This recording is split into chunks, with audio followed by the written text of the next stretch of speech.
পুরো একটা জেনারেশন ভুল বুঝেছে এই ছেলেটাকে, কিন্তু সে পুরোপুরি নির্দোষ। ভাই সাদ, ক্ষমা করে দিস আমাদেরকে। মা হারানোর শোকাহত হৃদয় যখন একটু সান্ত্বনা পাওয়ার কথা ছিল, সেখানে পেয়েছিস সেই মায়ের খুনের অপরাধ, গিয়েছিস জেলে ও রিমান্ডে, হারিয়েছিস সম্মান, করেছিস বাবা ভাই বোনকে ও পাড়া প্রতিবেশীকে হতবাক বাকরুদ্ধ।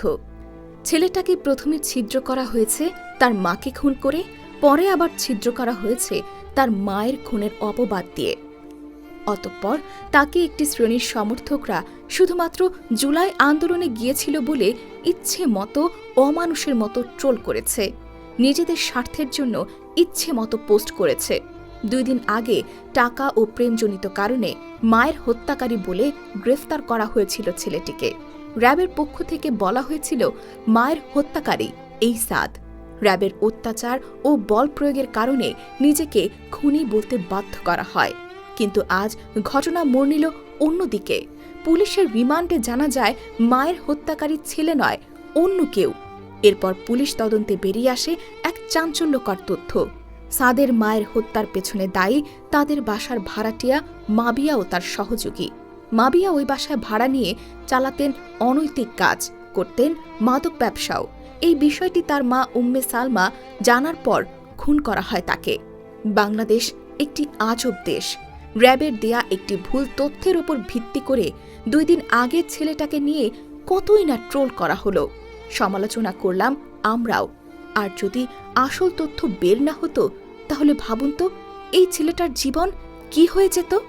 জানা যায় হাত খরচের টাকা নিয়ে মা উম্মে সালমার সঙ্গে ঝগড়া হয় ছেলে সাদ বিন আজিজুর রহমানের। এক পর্যায়ে রাগ করে না খেয়ে তিনি বাড়ির বাইরে চলে যান। পরে ফিরে এসে মাকে হত্যা করে লাশ রেফ্রিজারেটরে লুকিয়ে রাখেন। ঘটনা ধামাচাপা দিতে কুড়াল দিয়ে আলমারি ভাঙচুর করেন, যাতে ঘটনাটি ডাকাতির চেষ্টা বলে মনে হয়।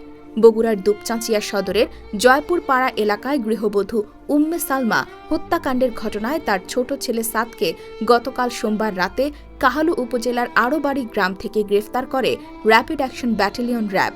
প্রাথমিক জিজ্ঞাসাবাদে সাদ হত্যাকাণ্ডে জড়িত থাকার কথা স্বীকার করেছেন বলে দাবি করেছে র্যাব।